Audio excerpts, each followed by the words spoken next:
well, hopefully you don't have that mindset, first of all, because you're always able to learn more. But even if you think you're fairly educated and you've been doing this for a long time, I think it's a great event to go to because it allows you to network and allows you to meet a lot of great people that could be potential partners with you down the future, whether that's money partners, whether that's actual deal partners, bringing you a deal, who knows what. But these are people that you want to get to know. Hello and welcome to Pillars of Wealth Creation, where we talk about creating financial success with a special focus on business and real estate. I'm your host, Todd Dexheimer. Now, let's get to it. Hey, real quick before we get started, first of all, I wanted to thank everybody for joining us on the show and for listening. To all my loyal listeners, I really appreciate you, continuing to listen and support the show. If you can go on to iTunes, Stitcher, SoundCloud, wherever you listen and subscribe to the show, that would be fantastic. Spread the word too. I'd love to, have this reach more and more people. So if you could share it on social media or and just talk about it to other people, that would be fantastic. And the last thing is if you can go onto iTunes and give us a rating review, hopefully 5 stars, that would be great as well. It just helps us spread the word more, and it helps us continue to get really good guests on the show. We've had some fantastic guests, and I just want to be able to continue to bring fantastic value to you.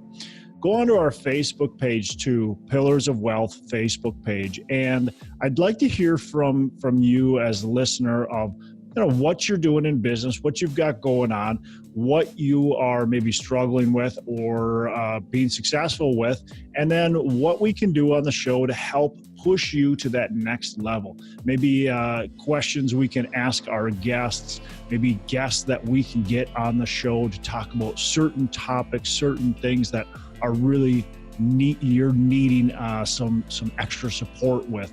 So provide for us some feedback on Facebook, and you can also share this out on social media. That would be fantastic as well. I appreciate it. I appreciate you being a either new listener or a loyal listener. I definitely appreciate it, and we will get started with the show. Welcome back, everybody, to another edition of Hump Day Hustle, the show where we focus on business and real estate as our core pillars of wealth creation. My name is John Stiles with Bridge Realty, and I'm excited for another great episode.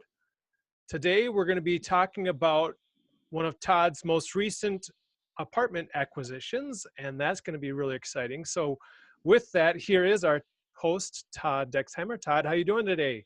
I'm doing well, John. How are you?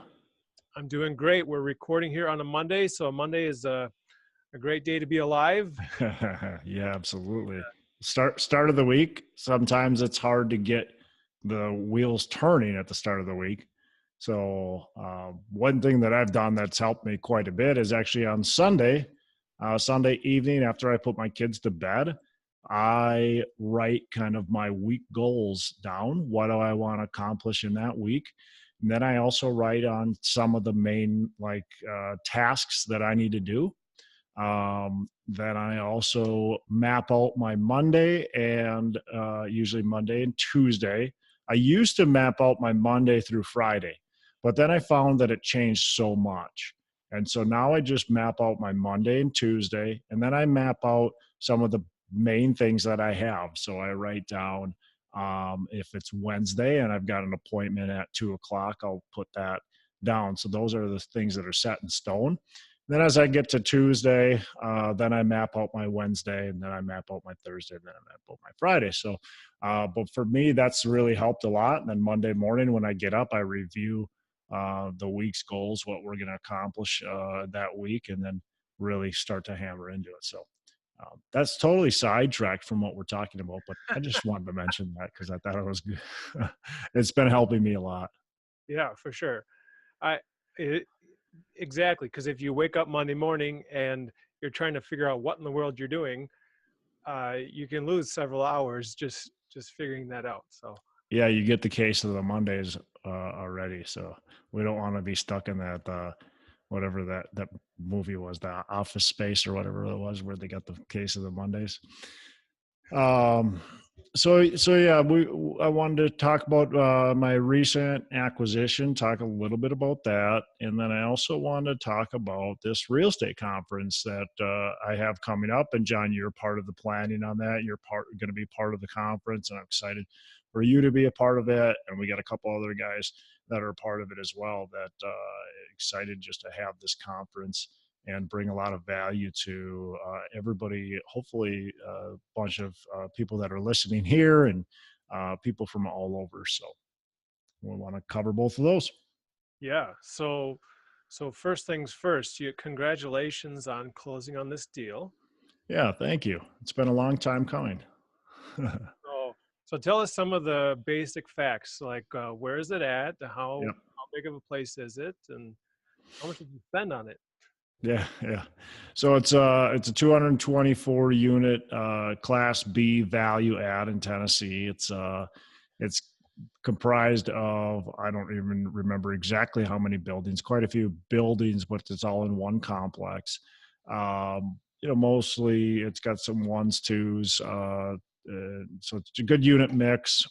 Your typical value add. This thing was built in 1987. So it's not too old, but it's old enough to now where, we need new cabinets. We need some appliances and flooring, and there's just a lot of things that are 1987.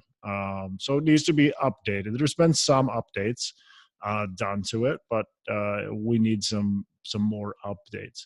We've got some really good area comps, which I like. I secret shopped one particular property that's actually touching our property right next door to us. And saw the type of renovations they're doing and saw the type of rents they're achieving. And if we can get even close to what they're achieving, we're going to do really, really well. Well, if we can get what they're achieving, we're going to, it's going to blow the doors off of this place. That would be amazing. But if we get even close, we're going to, achieve quite a bit. So the goal right now is to put about $5,000 per unit interior and looking at about $5,000 exterior per unit on average. So we'll put about $2 million into the property and have a pretty good asset when we're all said and done. So for this one, the goal, through the renovation, it should take us. I think stabilization should take us 2 years, but we've earmarked 3 years for the total renovation and stabilization. So we have up to 3 years to hopefully complete all that, and then hold it for a little while and get some good cash flow. Hopefully even do a refinance and be able to provide some capital back to our investors. If we can do that, of course, then we achieve really good returns. If we can't do that, then we achieve the returns that we projected. So it's not like that's required in order for this to be a good deal. That would just make this a great deal if we could do that, of course. So Very cool. So how did you come across this property? yeah, very good question. So I had the last deal I closed on was a while ago. That was back in August of 2018. I closed on a 120 unit deal, and I had been looking and writing offers. I wrote 47 letter of intents, which is a lot. I got all of them rejected. I got in the final rounds a few times, but mostly was just way too far off. And looked at a lot more deals than just that. So I didn't keep track of how many deals I looked at, just how many deals I wrote an LOI on. I would imagine a couple hundred deals I looked at, but that's just a guess. So this deal actually came to me by a relationship person I had met, and we got to know each other. And actually is quite frankly one of my neighbors, lives very close to me. And he called me up and was talking to me about this deal and asked me if I wanted to be a part of it. And that's how this deal came up. It was just through relationships. And so I looked at the deal and and obviously did my due diligence on the partnership arrangement, and wanted to make sure it was going to be a partnership arrangement that would work well for me, and then I thought would work well for everyone, and ended up thinking that everything would be really good. So I liked our partnership arrangement that we have. I like the management in place. I really like the whole deal, and I think with this partnership, I'm actually really excited, because I think it's going to make the deal altogether really be a very strong deal because of who's involved in the whole deal and in the whole process. And the partners that are in this deal all have properties in this market, which is great. They've got experience in the market, which is fantastic. So we all have different things that we can bring to the table and to make this deal successful. Well, that's neat. We've talked a lot about partnerships over the course of this podcast. And I think if you're anything like me, there's a challenge. We kind of like to do things ourselves, and we like to be the one that's driving the ship or whatever. But, so are there any takeaways from this far into this particular partnership, things you've learned, or things you'd recommend people think through?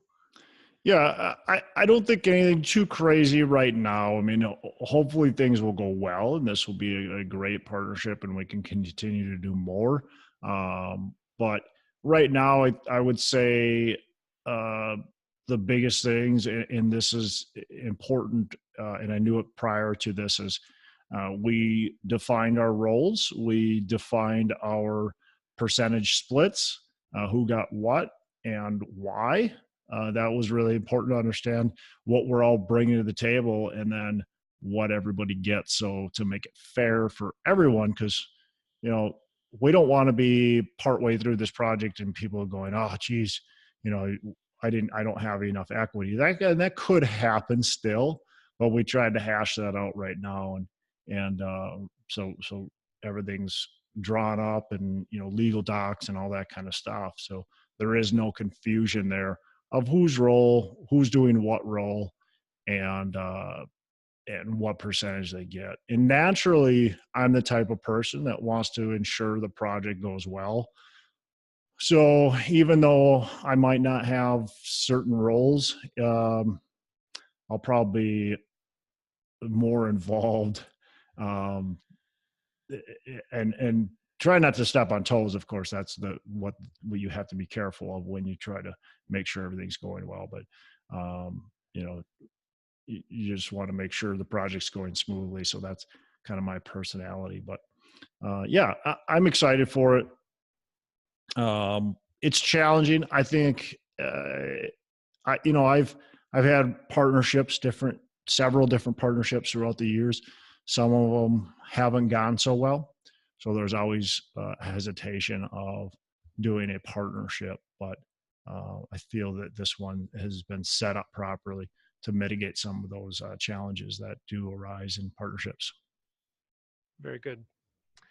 Going back to the property specifically, and you got, like you said, roughly $10,000 per unit of renovations between inside and outside. So are there vacant units that you can start with? Are you going to be, how will you be implementing that and still maintaining good occupancy? Yeah, I expect occupancy to take a dip a little bit. I don't expect it to go from, right now it's at about 90%. I don't expect it to go from 90% down to 60%, but I wouldn't be surprised if we're at 82%, 83%, 85%, somewhere around there. But yeah, so 90% occupancy right now. So we've got roughly 23 units. I think we have 23 units vacant at this time.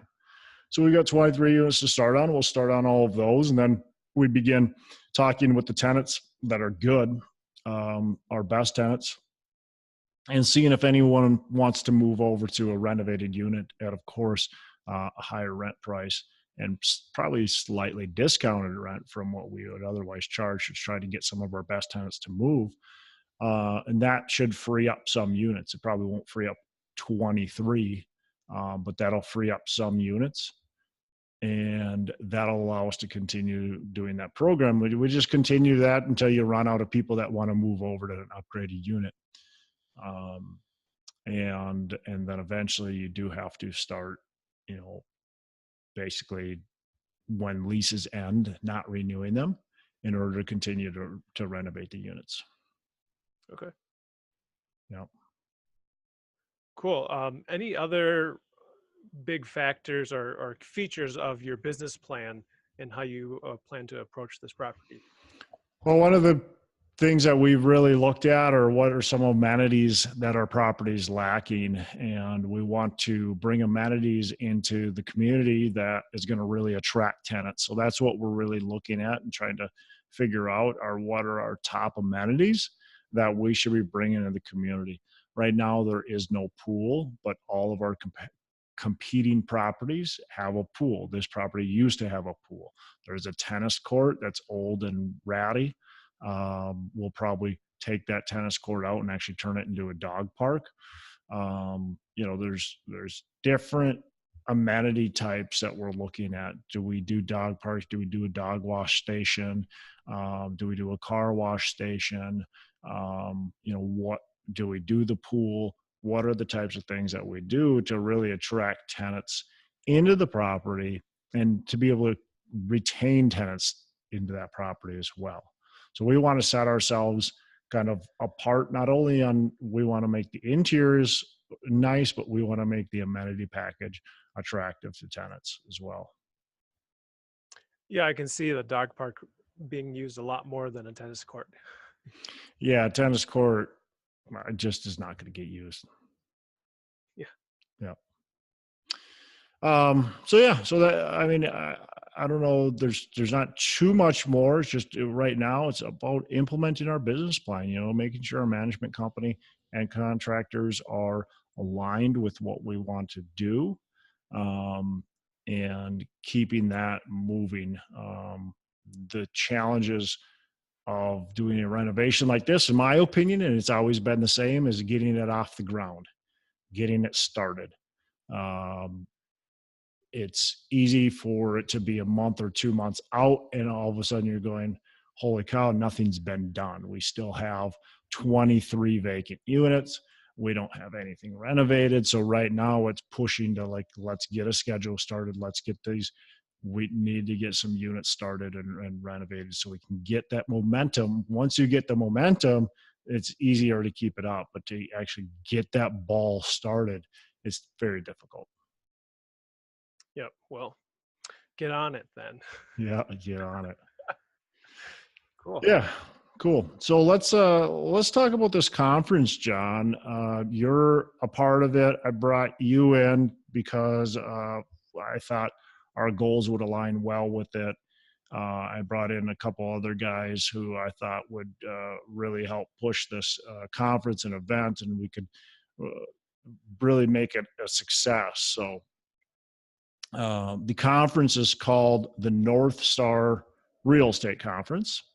And what were the dates, John? September 20th and 21st. Mark your calendar. Okay, so September 20th and 21st. That's a Friday and Saturday. And it's in the Twin Cities area. It's going to be in a town called Arden Hills, which is a suburb of Minneapolis, St. Paul. And there's some hotels nearby, so don't worry about that if you're coming from out of town. And it's in Minnesota, so it's still going to be warm in September. It should be, right, John? That's what we're planning on. Yeah. So typically in end of September, mid-September is still in the 70s and maybe even 80s. And even if it's colder than that, it's in the 60s and it's still pretty nice. So usually it's actually really nice weather at that time of the year. Got low humidity. The bugs are pretty much gone, and usually a great time to enjoy being here. So we look forward to having people in the Twin Cities during that time.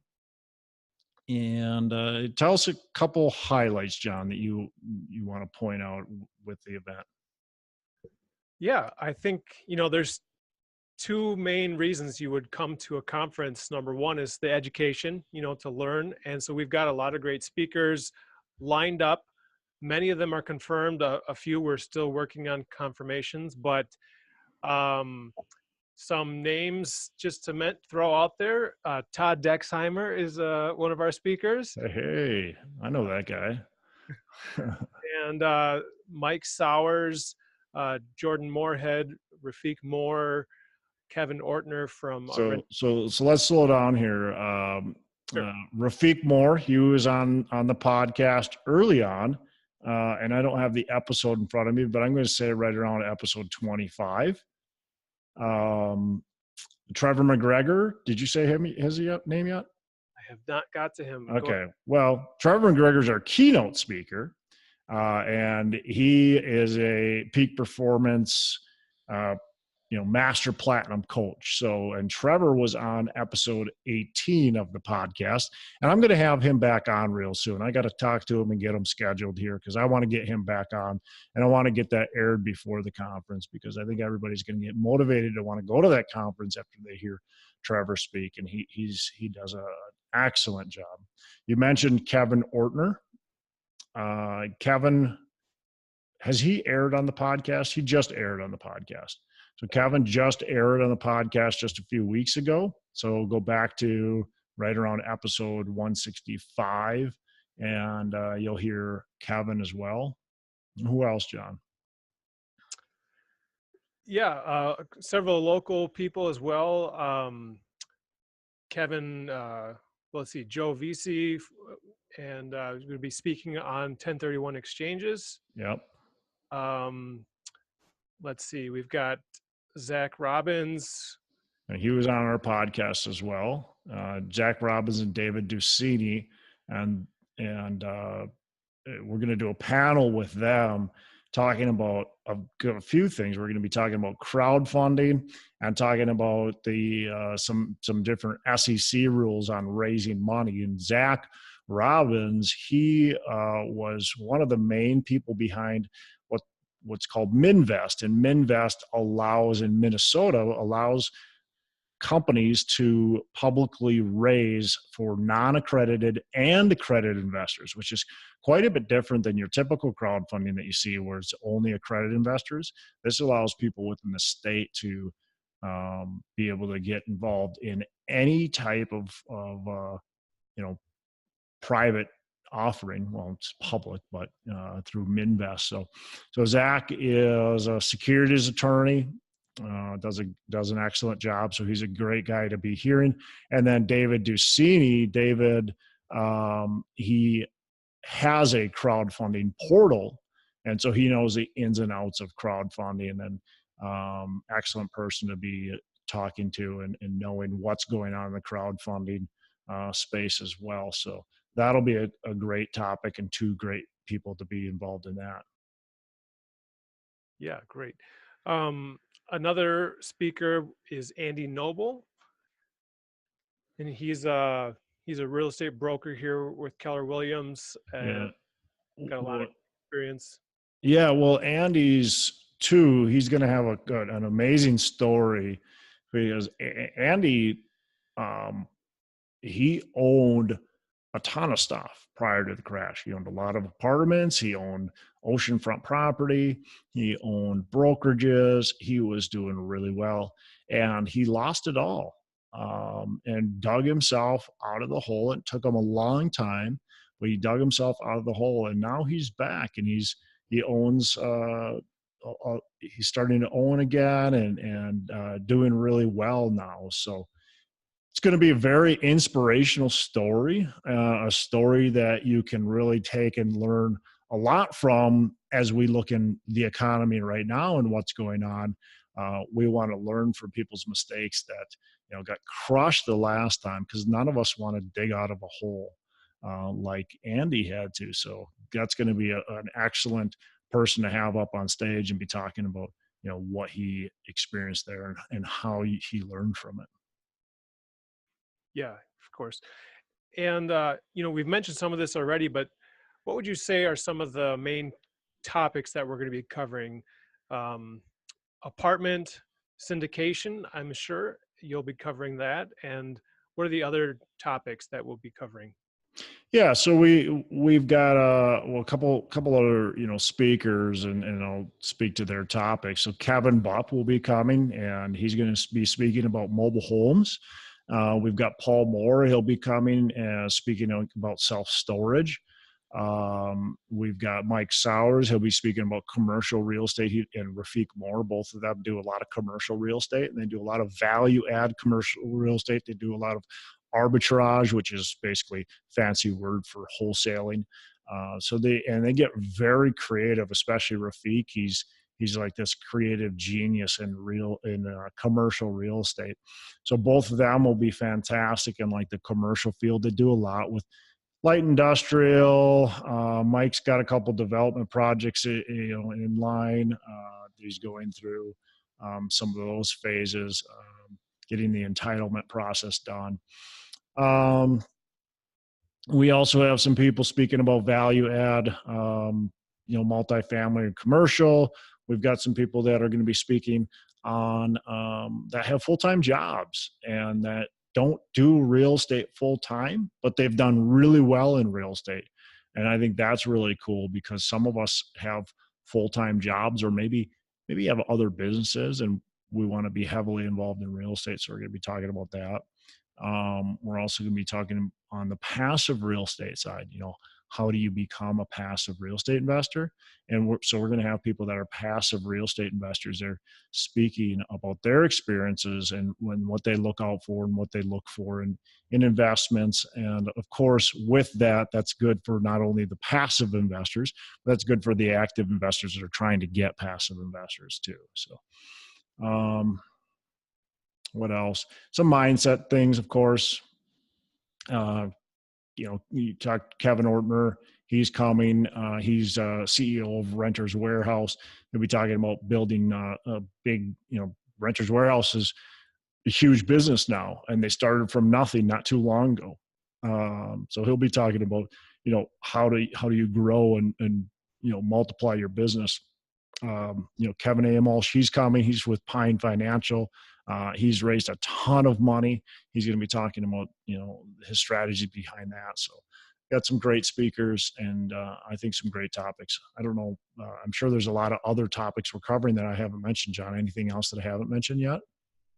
I think those are the big highlights. And of course, as we get more speakers confirmed, we'll let people know. And as you've mentioned, I think just in addition to the education aspect of this, it's going to be a great place for people to connect with other people that are in the business, and just so we can learn from each other and really benefit from each other there. So one of the things that one of the reasons I wanted to do this is I want to create an environment where we can help other people. And so this is creating an environment where we can help other people in a few different ways. First of all, we're doing this event and it's going to help people that want to get educated, right? That want to learn, and maybe even people that are already educated and you go, I don't really need to learn more. Well, hopefully you don't have that mindset, first of all, because you're always able to learn more. But even if you think you're fairly educated and you've been doing this for a long time, I think it's a great event to go to because it allows you to network and allows you to meet a lot of great people that could be potential partners with you down the future, whether that's money partners, whether that's actual deal partners, bringing you a deal, who knows what. But these are people that you want to get to know. At every conference that I've ever been to, I've met minimum of a handful of people, minimum of 5 people. I would say it's way more than that I have either added to my investor list that have invested with me, that I've done business with, that I have had deals sent to me, that I've had other relationships with. I'm in a mastermind group with several people I met at a conference. So every conference that I go to, I get tons of value. The most value I get out of it, quite frankly, isn't from the people speaking. It's from the people in the audience. And so that, I think, is going to be powerful. We're going to have a lot of great people at this conference that'll be attending as well. So that was a big reason for it. But the other big reason is because, John, we as a group have decided that every dollar that is made above our expenses is going to be given back to helping serve others. And so we are giving back to a group called Junior Achievement. And Junior Achievement helps underserved youth. It basically helps people, helps kids learn about being a business owner, learning about, becoming an entrepreneur, and learning how to mind their own money, right? And so those are important, really important topics that schools don't teach kids. And that's what Junior Achievement does. They do a lot of great things within the community, within the schools and outside of the schools to really help these kids become something they otherwise maybe wouldn't have become, and think beyond the limiting beliefs that they might have. And so Junior Achievement does great things, and really is something that I am passionate about and want to, help that program. We haven't confirmed yet, but potentially going to be giving to another charitable organization. And I won't even talk about that yet because we haven't confirmed about that charitable organization. But either way, the money is going to a great cause. So we are taking no profit from this conference. And the last thing, John, is we have on Friday evening, and there's a lot more to come on this because the planning really hasn't started too much, but we are planning on doing a charity gala on Friday evening after the event that all of our attendees are welcome to come. Now, that's going to be, you're going to have to buy a plate for dinner, and hopefully provide some more donations through auctions and fun stuff that we're going to be doing at the gala. You don't have to go to that, of course. It's not we're not forcing anybody to go to that. If they can buy a ticket to the conference and they can choose not to go to the gala, there's going to be other networking opportunities outside of the gala if you want to be involved with different networking about opportunities. You don't want to do the gala, but it's always an opportunity, and all of that, those profits are then going to Junior Achievement and potentially the other charities. So just excited to be able to give back to the community, give back to others that want that help. Yeah, well, and that's a really neat feature about this conference. Sometimes you go to events and you'll think, wow, everybody paid X number of dollars to get here, and there's Y number of people here. Wow, these guys are really making off good here. But I appreciate you bringing forward this idea that, yes, people are going to have to pay to come to this, but it's not really for profit. The benefit to all of us, even us putting it together, is the education and the networking and connecting and giving back.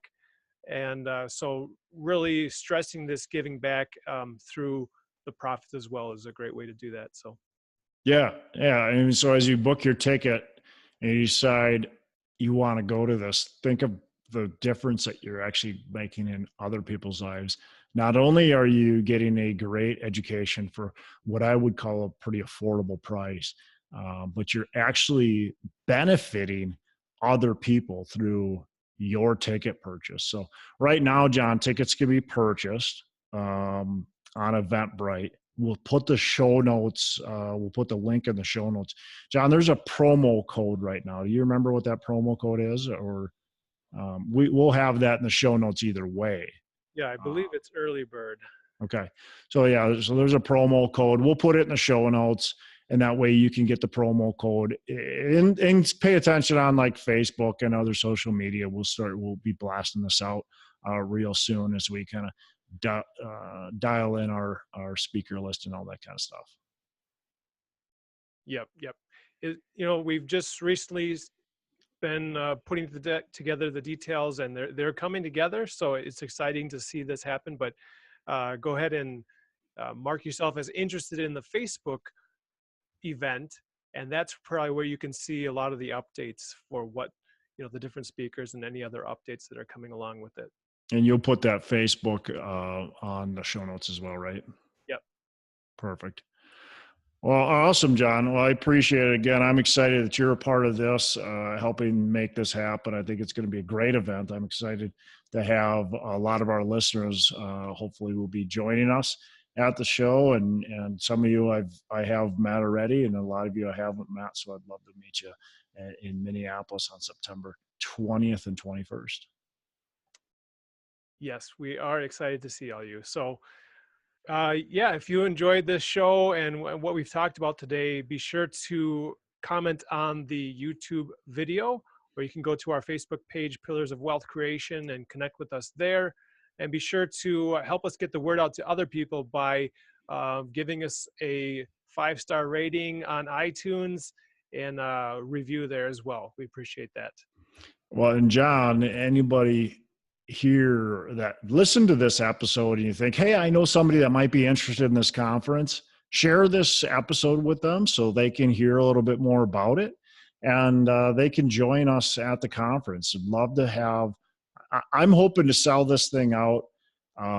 Again, that would be exciting. The more people that we have here, the better the networking.